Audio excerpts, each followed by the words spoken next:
હવે તારા મનમાં કોઈ મનોરથ છે? જયરાજ, ક્ષમા કરજો, અધિકાર નથી છતાંય મનના મનોરથને રોકી શકતો નથી. મહાપ્રભુજી કે બોલો પૂરણવલ, મનમાં શું ભાવ? જ્યારે આપ ચંદન ધરાવતા હતા અને શ્રીનાથજી બાવાના રૂવાણા શીતલ થતા હતા, રોમ રોમ શીતલ થતા હતા, અને એક ક્ષણે એ દર્શન કરીને મનમાં મનોરથ થયો જયરાજ કે જો આપ કૃપા કરો તો આ ચંદન ધરાવવાનો લાભ મને મળે.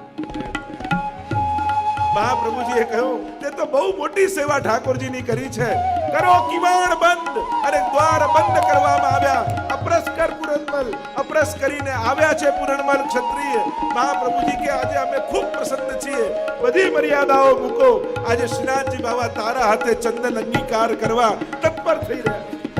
સોનાના કટોરામાં ચંદન ઘોળવામાં આવ્યું છે અને મહાપ્રભુજી હાથ પકડી પૂરણમલને નિજ મંદિરમાં લાવ્યા છે. લો पूरणमल, अपने हाथ से श्रीनाथजी बाबा के चरणारविंद में चंदन समर्पित. અને બંને હાથમાં ચંદન લીધા. પૂરણમલની દ્રષ્ટિ શ્રીનાથજી બાબાના મુખારવિંદ પર છે. રોમ રોમ રોમાંચિત થઈ રહ્યા છે. પૂરણમલના આંખમાંથી ચોધાર આંસુ જઈ રહ્યા છે. અને મહાપ્રભુજી હાથ પકડ્યો પૂરણમલનો અને શ્રીનાથજી બાબાના બંને ચરણારવિંદ પર મૂકી દીધો. ગદગદિત થઈ ગયા પૂરણમલ. આંખમાંથી ચોધાર આંસુ વહાવતા શ્રીનાથજી બાબાના ચરણને પકડી રાખ્યા છે. આ ચરણ જીવનભર ન છૂટે. અને શ્રીનાથજી બાબા ખૂબ પ્રસન્ન થઈ રહ્યા છે. ચરણારવિંદમાં ચંદન સમર્પિત કરી સાષ્ટાંગ દંડવત પ્રણામ પૂરણમલે કર્યા. અને એ જ ક્ષણે મહાપ્રભુજીએ શ્રીનાથજી બાબાનું સ્વરૂપ પૂરણમલના હૃદયમાં સ્થાપી દીધું. રોમ રોમ શ્રીનાથજી મય થઈ ગયું. અને કહેવાય છે કે પછી પૂરણમલ સદાય માનસીમાં રહેતા. અખંડ માનસી સિદ્ધ થઈ ગઈ.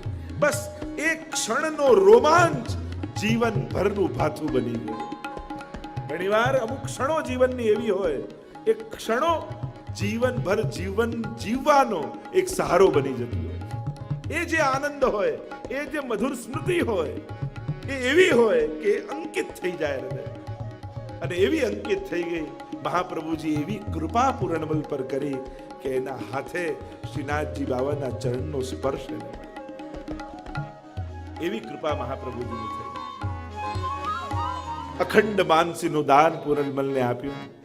આવા ભગવદી વૈષ્ણવ પૂરણમલ હતા. શ્રીનાથજી બાબાએ આજ્ઞા કરીને આજ્ઞાને પૂર્ણ કરવા માટે પોતાના આખા જીવનનું સમર્પણ પૂરણમલે કરી. ધને ખૂટ્યું, હાર્યા નહીં, થાક્યા નહીં, નિરાશ થયા નહીં. સેવા કરવામાં કદાચ કોઈ વિપરીત સંજોગ આવે તો એમાં પરીક્ષા નહીં, પણ ઠાકોરજીની કૃપા જ જાણે. પ્રભુ મારા પર કોઈ વિશેષ કૃપા કરવા માંગે છે. અને આવું સુંદર મંદિર સિદ્ધ થયું. શ્રીનાથજી બાબા બિરાજ્યા. ધન્ય ધન્ય થયા પૂરણમલ ક્ષત્રિય. અને શ્રીનાથજી બાબા રોમ રોમમાં વ્યાપી ગયા. હવે તો શ્રીનાથજીનું સુંદર નવું મંદિર સિદ્ધ થઈ ગયું. મહાપ્રભુજી કે હવે આની તો આટલા મોટું મંદિર થયું, તો હવે બધી વ્યવસ્થા ઊભી કરો. દરેક પ્રકારની વ્યવસ્થાઓ ગોઠવવાની તૈયારીઓ શરૂ કરી. કોણ સેવા કરશે, કોણ કીર્તન ગાશે, કોણ વ્યવસ્થા કરશે. કુમનદાસ અને સુદાસને કહ્યું કે તમે કીર્તનની સેવા કરજો. મંગળાથી લઈને શયન સુધીનો અષ્ટયામનો સુંદર ક્રમ સિદ્ધ કરવામાં આવ્યો. આ આપણા ઠાકોરજીનો સેવા ક્રમ રહેશે. રોજ જ્યારે જાગે મંગળા થાય ત્યારથી કીર્તનની શરૂઆત રાગ ભોગ અને શૃંગાર દ્વારા આખો સેવાક્રમ નિર્ધારિત કરવામાં આવ્યો. પણ શ્રીનાથજી બાબાના મુખિયાજી કોણ બનશે? રામદાસે કહ્યું કે હવે શ્રીનાથજી બાબાનો વૈભવ વધ્યો છે અને હું જાણું છું મારો અધિકાર અહીંયા સુધી જ હતો. હવે મારો જવાનો સમય થયો છે. આપ હવે બીજા કોઈને સેવા સોંપો. કોણ સેવા કરે? ઘણાને થયું કે અમારાથી અપરાધ થઈ જશે તો અમે તો કાંઈ જાણતા નથી. અને હવે આવો વૈભવ વધ્યો છે. વિચાર કરતા કરતા મનમાં થયું કે સેવા કોણ કરે? તો શ્રી મહાપ્રભુજીના વિદ્યાગુરુ જે હતા માધવાનંદજી, એ ત્યારે જ અભ્યાસ કરાવીને અહીંયા આવીને વસેલા. અને મહાપ્રભુજીની કૃપા એમના પર હતી અને એમના હાથે ઠાકોરજીની સેવા થવાની હતી. એટલે પૂર્વથી આવીને અહીંયા રહેવા લાગ્યા. અને ત્યારે મહાપ્રભુજી આજ્ઞા કરી કે માધવાનંદજી આપ ઠાકોરજીની સેવા કરો. ગોડીએ મધ્વ સંપ્રદાયના હતા અને એમને સેવા મળી. વ્યવસ્થા ગોઠવવાની તૈયારી હવે આમાં અધિકારપણું કોણ કરે?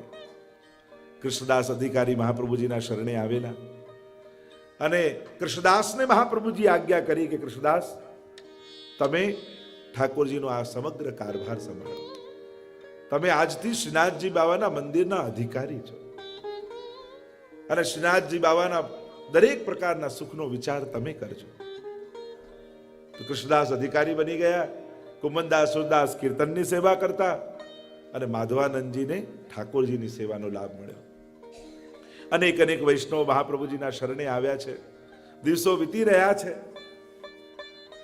પરમાનંદ દાસજી મહાપ્રભુજીના સેવક થયા. પરમાનંદ દાસજીને ભક્તિ બહુ સહજ હતી ને એટલું સુંદર ગાતા.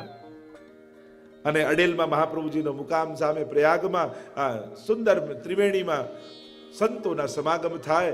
પરમાનંદ દાસજી ગાય અને મહાપ્રભુજીના જલઘરિયા, જે કપૂર જલઘરિયા હતા, એને કીર્તનમાં બહુ આસક્ત. એટલે સેવામાંથી પહોંચીને રોજ પહોંચી જાય ત્યાં અને કીર્તન સાંભળે. છાના માના જાય. એમને થાય કે મહાપ્રભુને ખબર પડશે તો કે સેવા છોડીને કેમ ગયો. અને એવી કૃપા થઈ, એક દિવસ તો પરમાનંદ દાસજીને નવનીતલાલ પોતે, નવનીત પ્રિયાજી, આ જલગરિયાની ગોદમાં બેસીને સાંભળતા હોય એવા દર્શન થયા.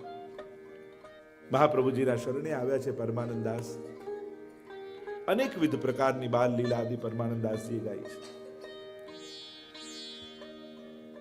બ્રહ્મ સંબંધ થયા. શ્રીનાથજી લઈ ગયા. જ્યાં શ્રીનાથજી લઈ ગયા, અને પદ સાહિત્યમાં તો અનેક પ્રકારના પદ છે, પણ જ્યારે સૌથી પહેલા પરમાનંદ દાસજીએ શ્રીનાથજી બાબાના દર્શન ગિરિરાજજીની ઉપર કર્યા અને જ્યાં દ્વાર મહાપ્રભુજીએ ખોલ્યા અને જ્યાં આ શ્યામ સ્વરૂપને જોયું, એ જ ક્ષણે પરમાનંદ દાસ શ્રીજીમાં આસક્ત થઈ ગયા. અને એ જ સમયે પદ ગાન કર્યું પરમાનંદ દાસજીએ, મેં અપનો મન હરિસો જોર્યો, હરિસો જોર સબન સો તો. मैं अपनो मन हरिसो जोर्यो, हरिसो जोर सबन सो तोर्यो.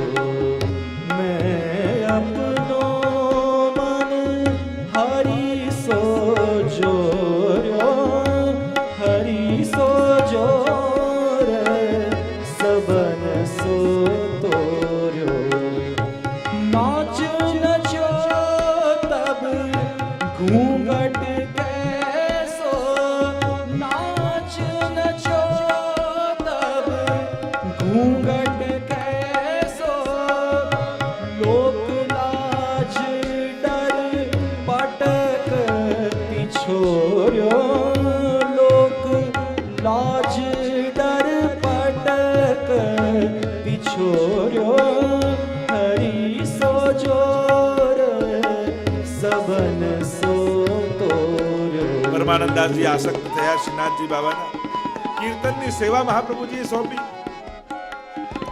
અને હવે તે એવો સ્નેહ શ્રીજીથી બંધાયો. અનેક અનેક પ્રસંગો પરમાનંદ દાસજી આદિના, પણ અષ્ટ